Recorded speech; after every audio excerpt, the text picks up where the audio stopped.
For the latest information regarding the COVID-19 pandemic in Cupertino, please visit cupertino.org/coronavirus.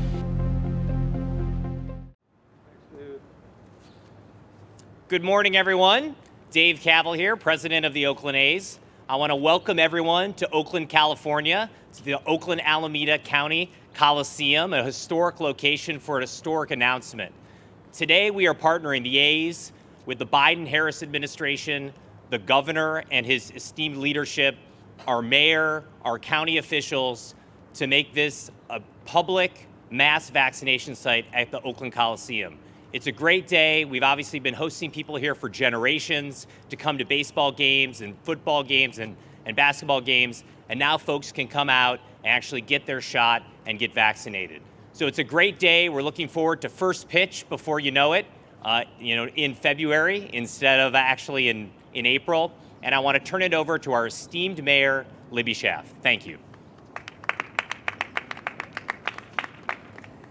Thank you. There's never been a time where partnership has been more needed than now. And this partnership between the federal government, our great governor of the state of California, Gavin Newsom, and local communities like Oakland and Alameda County is going to accelerate the delivery of vaccines and get us back to normal as quickly as is safe and possible. I talk to mayors all over the country, and I cannot tell you how lucky we are in California to have Gavin Newsom as our governor. He is out hustling, just like, your outfield, Dave. He is out hustling for Californians every day. And today is evidence of that hustle. This site is not going to in any way impact the existing vaccine resources, the existing workforce resources. This is truly additive from our federal partners who have been with us from day one. Governor Newsom, thank you for taking such care of California's people. Oakland and Los Angeles could not be more proud to host these first pilots from the federal government to accelerate the distribution of life-saving vaccine so that we can fight our real enemy, and that is COVID-19. It is my incredible honor to also recognize the other elected officials that are here today that have worked as a team. And Dave, teamwork is what makes the dream work. So I do want to recognize our council member for this district and a member of the Coliseum Joint Powers Authority, Councilmember Treva Reed. Council member at large, vice mayor, and also a member of the Coliseum Joint Powers Authority, Rebecca Kaplan. I'm just going in order, so don't take this personally. Our incredibly hardworking director of Alameda County's health agency, Colleen Chawa. Our esteemed state assembly member, Rob Bonta. Alameda County Supervisor for this district, also a member of the Coliseum JPA, Nate Miley. You will hear later from the president of the Alameda County Board of Supervisors, Keith Carson, as well as our state senator, Nancy Skinner. So thank you everyone for working as a team to get this done. It is my great honor to introduce to you the great governor of the state of California, and always a recovering mayor, Gavin Newsom.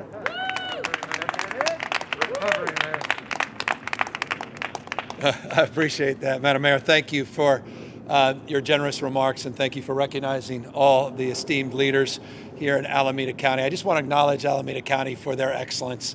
When we look county by county, all 58 counties here in the state of California, one county stands out in terms of their speed to administration, taking vaccines and getting people vaccinated, and that's Alameda County. So I want to just recognize their partnership, their stewardship, their commitment to the cause that unites us here today. The cause that unites us here today has been amplified by our new president, President Biden. We are pleased and privileged, as they announced earlier in their press conference nationally, to identify here California as one of their first pilot sites for over 100 community sites, large mass distribution vaccine centers all across the United States. California will be launching not just this site here in Oakland, but also a site down in Los Angeles at Cal State LA. The whole idea is to speed up the throughput, the efficiency, maintain an equitable lens in terms of the application and distribution of the vaccines. Equity is the call of this moment. The reason this site was chosen was the framework of making sure that communities that are often left behind are not left behind. They're prioritized in terms of the administration of these vaccines.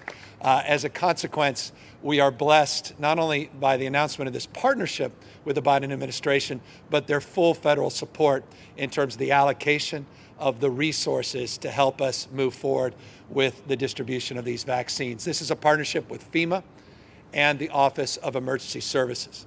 We'll be working with the county and local officials, hiring local individuals from the community, creating opportunities, creating jobs for community members to distribute what we hope is a minimum of 6,000 doses a day, hoping to build from that moving forward.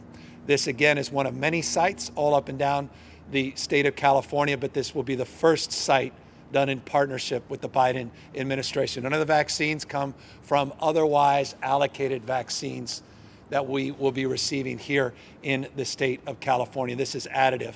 Again, this is part of a strategy all across the United States in the first 100 days of the administration to get 100 of these sites up and operational. We hope to have this site up and operational in the next number of weeks.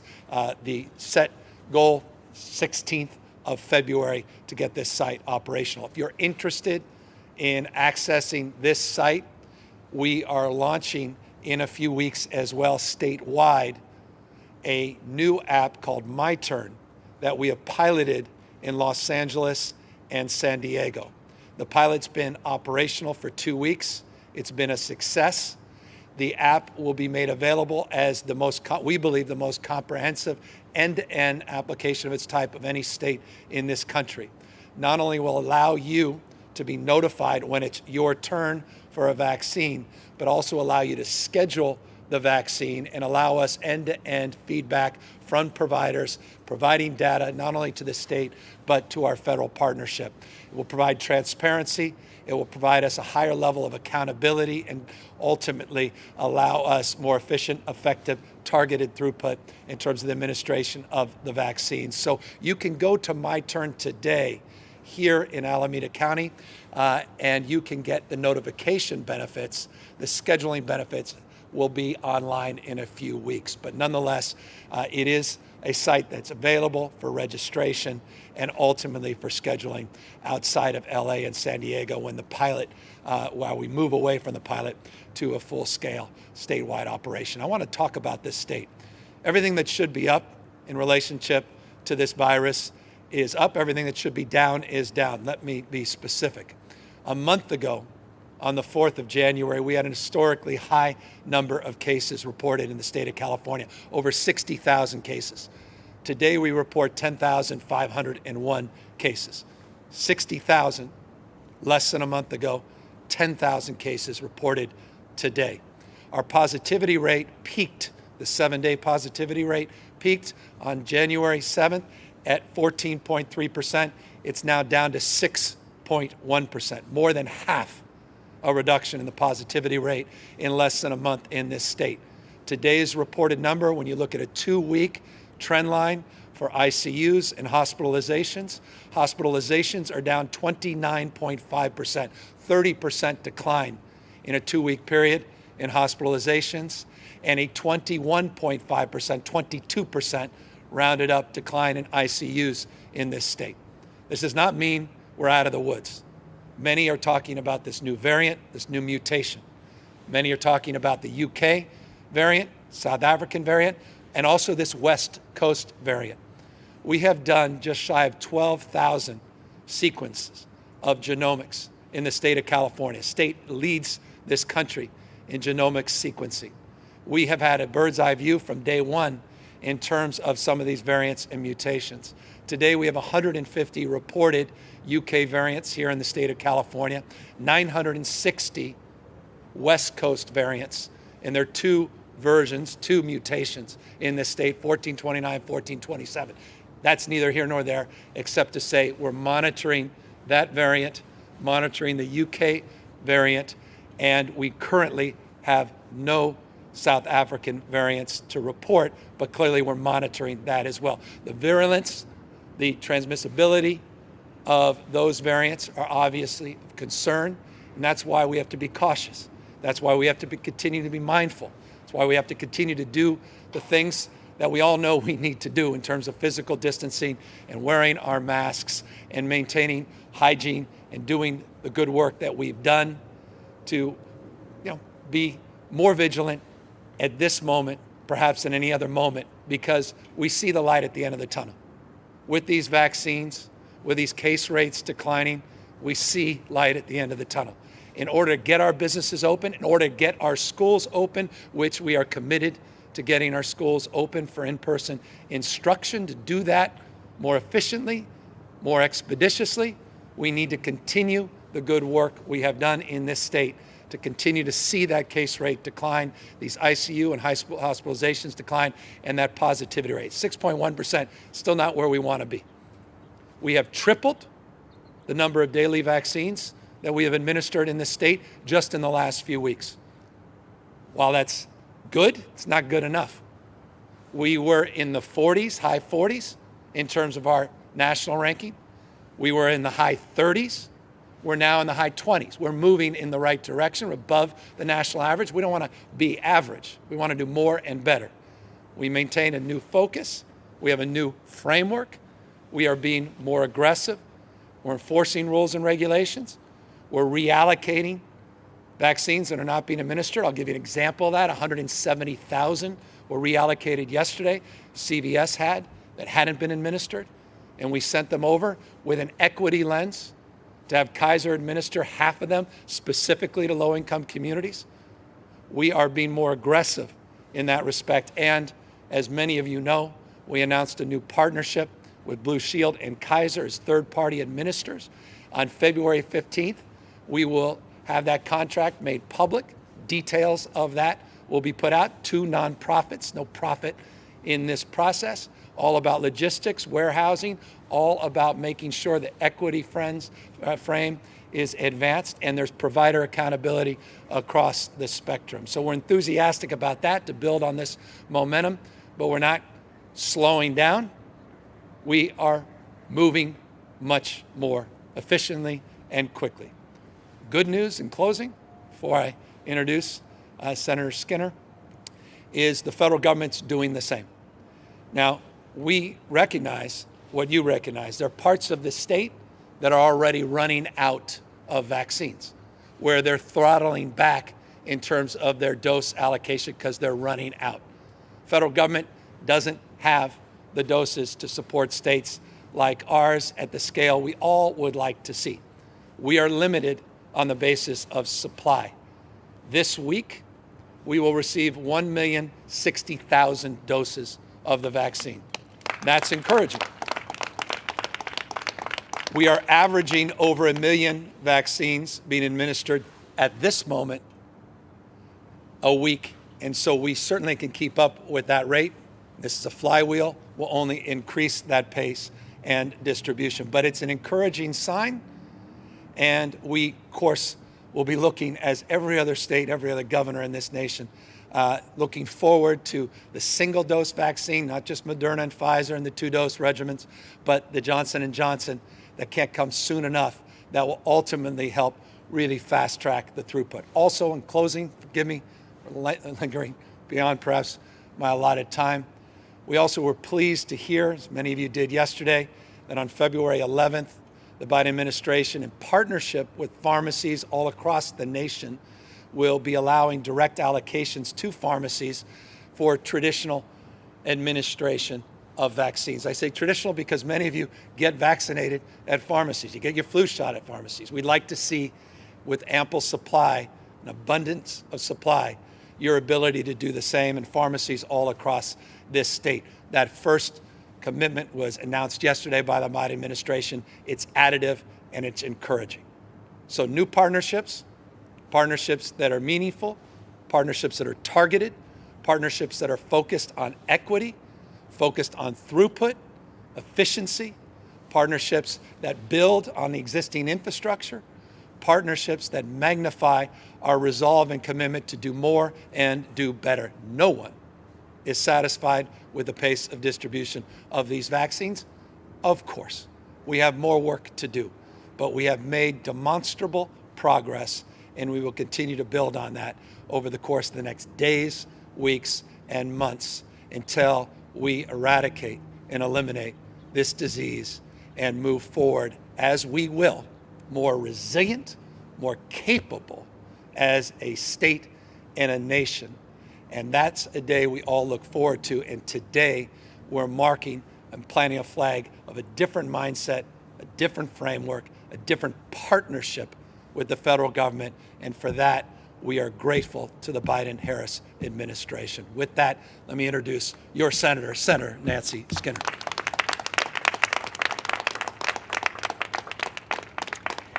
Thank you, Governor Newsom. Thank you, A's. Thank you, federal administration. Thank you, Mayor Schaaf, and all of the other partners that are here. Governor Newsom just gave some great data on the drop in cases in California, the improvement that has been made. You know, everyone knows the just horrific surge of COVID and the number of deaths that California was experiencing and the incredible pressure on our hospitals due to the high number of COVID cases. But what I want to be very clear about is that it is Governor Newsom that we can thank for that drop. Yes, the public followed the orders, but if that public health order of the reinstating of the stay-at-home had not gone into effect, and their medical professionals just released a report documenting this, that if that had not gone into effect, we would not have made the improvements that we made. And while all of us are frustrated, we want to be able to, sit outside and get a meal or do the other things. We're tired of this pandemic. We're tired of this virus. We are doing the right things in California under Governor Newsom's leadership, and we have brought that surge down, and now it's upon all of us to make sure that we keep that surge down and that we go about our engagement in the new activities that are opened up again, but we do them as carefully as possible, and we wear our masks and we keep our distance so that we keep those COVID rates down. But I really just want to thank Governor Newsom for that. And now, what a relief that we have a new administration and that we now have some order to this vaccination rollout. Under President Biden, look, anybody watching the news, every single state is frustrated. When are we going to get our vaccines? When can we have consistency of supply so we can plan? And that was complete chaos before President Biden came in. Now what we see is an order and some deliberation, and we can all breathe a sigh of relief. So this partnership is the perfect example of that. And thank goodness we have, as Mayor Schaaf pointed out, a Governor Newsom, who hustled and made sure that President Biden paid attention to California and that we have this partnership and that we get to open up these sites here in Oakland and in Los Angeles, in communities that were particularly impacted, so we can get as many shots in the arm as possible, as quickly. Now, we know this virus, COVID-19, has been having the upper hand, and we got to get it down from not having the upper hand. And if we don't get vaccinations in the arms as quick as possible, COVID's going to continue to what they call a virus mutates. And when it mutates, it changes form and it can do other things, and it could potentially cause us to lose a lot of the great gains we've made. So we need incredible partnerships like this, where we can still have the delivery of vaccines that we have, if you're a Sutter member, a Kaiser member, whatever, the other ways that are currently now delivering vaccine, that in addition to that, we can have this new influx of vaccines from the federal government at these mass sites like the Oakland Coliseum in impacted neighborhoods. So thank you, Governor Newsom. Thank you, President Biden. And thank you, A's and City of Oakland and all the other partners that are going to make this happen. Get vaccines in the arm quickly. Thank you.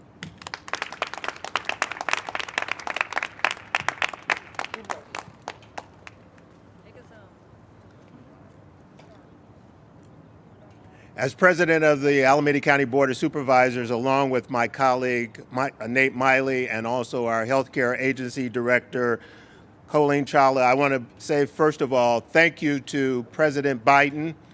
Thank you to Vice President, our own Kamala Harris. Thank you to FEMA. Thank you to the Biden administration for this opportunity. I also want to say a big thank you to our Governor, Gavin Newsom. Our counties and I have had an opportunity to work with Gavin Newsom since he's been governor. He has always been present around the flooding that has been taking place and keeping local government in the loop and involved in that, around the fires that we've had. And since this pandemic has hit this country, since last March, Governor Newsom, his administration, the healthcare agency director, Director Ghali, and others have been on calls almost every single week regarding this pandemic. I know that at least I've been on 3 calls every single week in which the administration, Secretary Ghali, has been gathering the 58 counties to say, how do we get rid of this pandemic? And for that, I want to say thank you for your direct involvement and your administration involvement. The word that I heard today was partnership. Federal, state, and local government coming together in a partnership. And that's what it's going to take in order to beat this pandemic, in order to deal with this virus.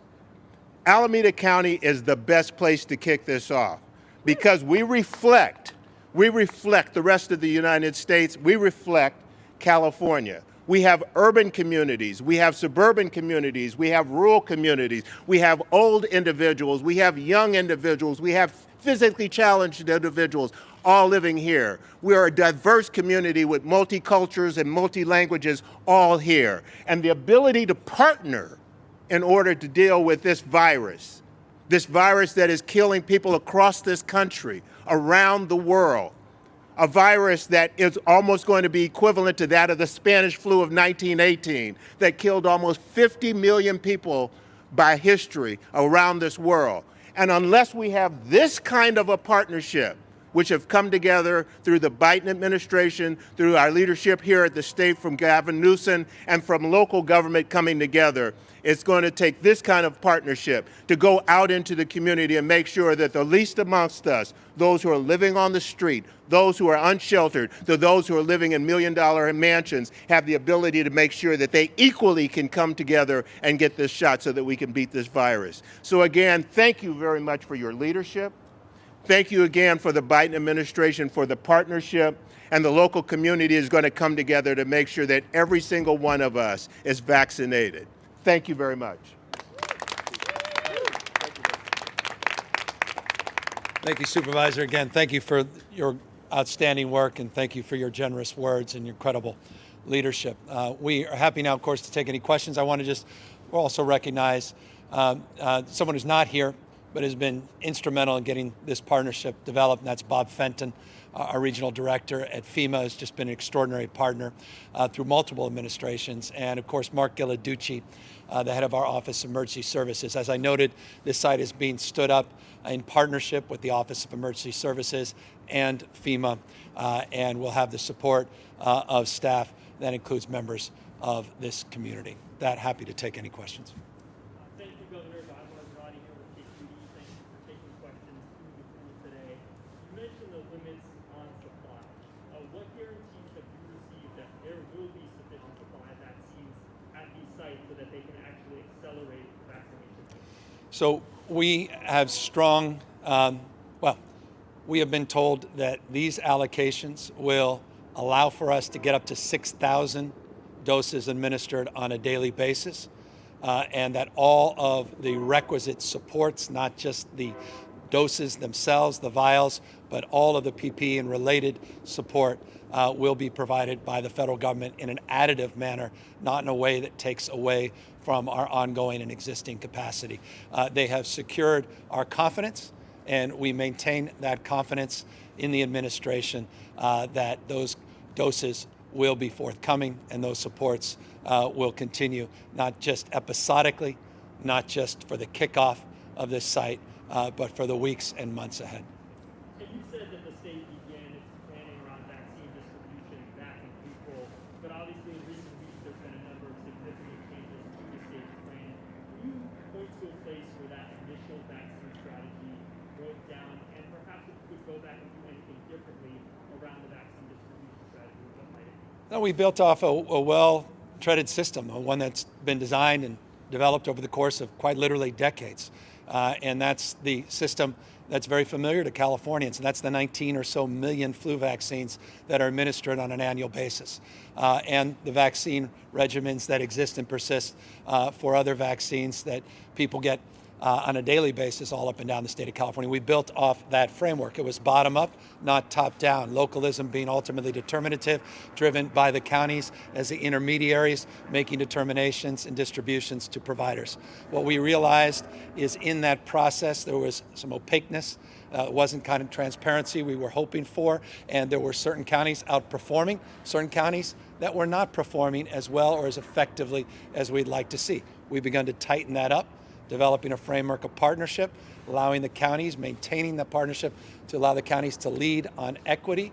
But we realize the sophistication that's needed in a framework of episodic distributions from the federal government where there's not certainty in terms of supply and the issue of scarcity being in front of us in the next few weeks. Mindful of all of that, we wanted to develop a different framework, and that's what we're doing to build off the existing framework with this third-party administrator. And no one better than Oakland's own headquartered company, one of the largest nonprofits in this state, Blue Shield, that is in the network management business. And they have a provider network of over 64,000. And their capacity to do data analytics, their capacity to hold providers accountable, to do payment processing and incentives is second to none. And so we want to build on that expertise, and that was developed over the course of this iterative process and the application of these efforts. And I can assure you, talking to governors as I do quite literally, not on a weekly basis, a daily basis, every state is iterating in this process based upon unique conditions and challenges that all of us face. Sure, you've seen there was some statewide public polling released yesterday. 2 surveys both showing low public approval of the state and your administration's vaccine rollout. What's your reaction to that? How do you rebuild public confidence in the distribution process? We've tripled the number of vaccines being distributed. We're here today to mark the first partnership in the nation with the Biden administration, not only here in Northern California, but in Southern California. Our vaccination efforts have gone, as I said, from the high 40s, high 30s, now to the high 20s. We are making progress. And when you look at where we are in terms of large states, we're in the top tier as of this morning compared to other large states. And we're just getting started. We're just moving forward aggressively. And I think you will see those numbers, those vaccination numbers, continue to increase. And we are mindful that we have to get more support and supply, not just from the federal administration, but more support and supply directly from these manufacturers, not least of which Johnson & Johnson, which we believe will be a game changer and allow us throughput with that single dose regimen that will ultimately allow us as a nation, not just as a state, to turn the corner.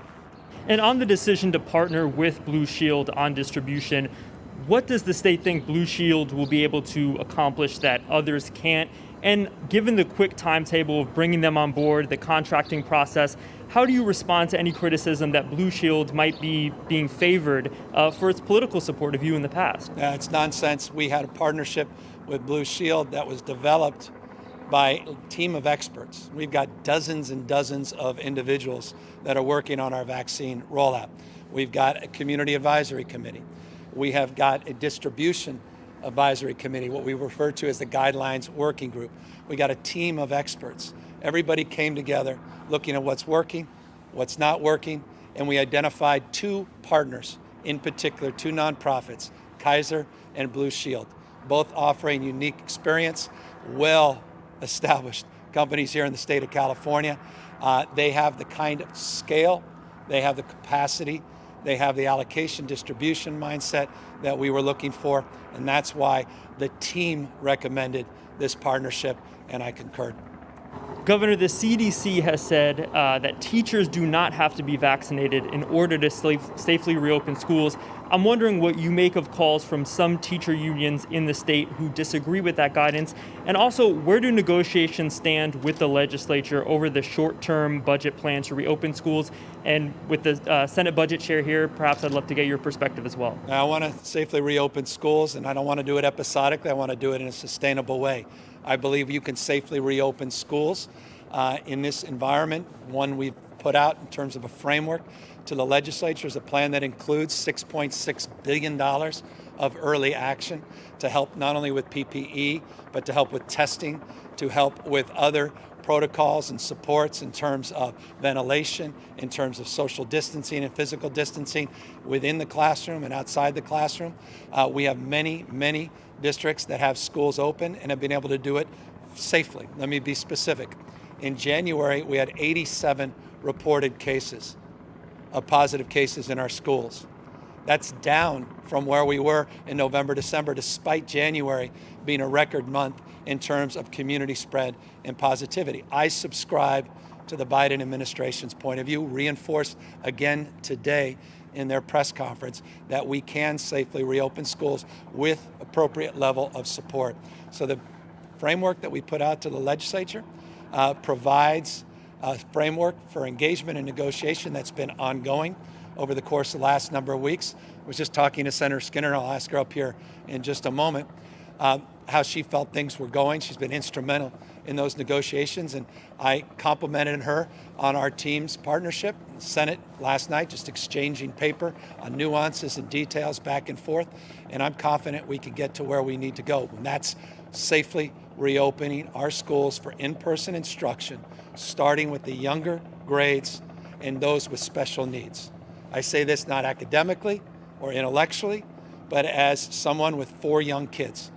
The younger kids are not getting the benefits of distance learning that the older kids are. And I'm very concerned about the equity lens in terms of this conversation, because so many private schools are open.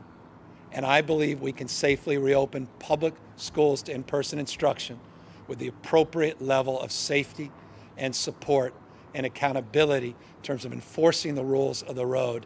And we are committed and resolved to doing that in partnership with the legislature. And I'll ask Chair Skinner to talk a little bit about what their timelines look like, but I'm very encouraged by the progress.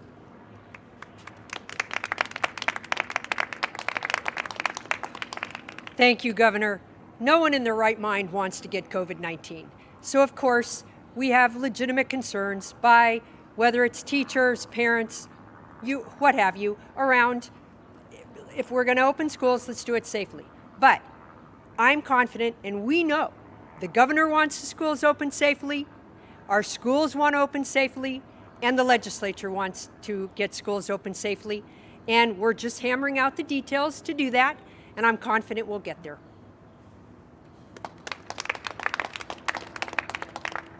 It's that same spirit that brought the legislature and this administration together on the evictions protections. We have the resolve, we have the mindset, we have the relationships. I'm confident that we will land this thing and very, very soon.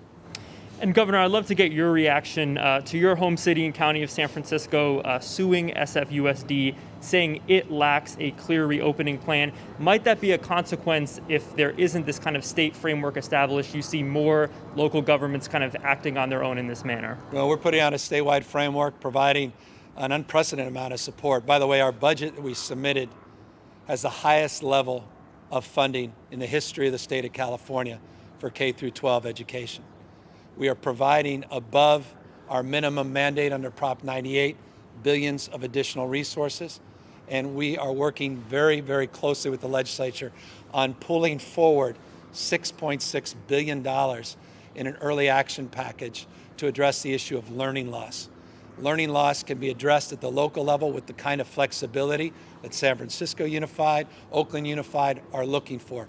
Learning loss may include extending into the summer, may include extending the school day. It may include extending the supports by providing more counselors and more intensive mentorship. We have no idea what each and every district needs versus every other district. There's 1,050 of them.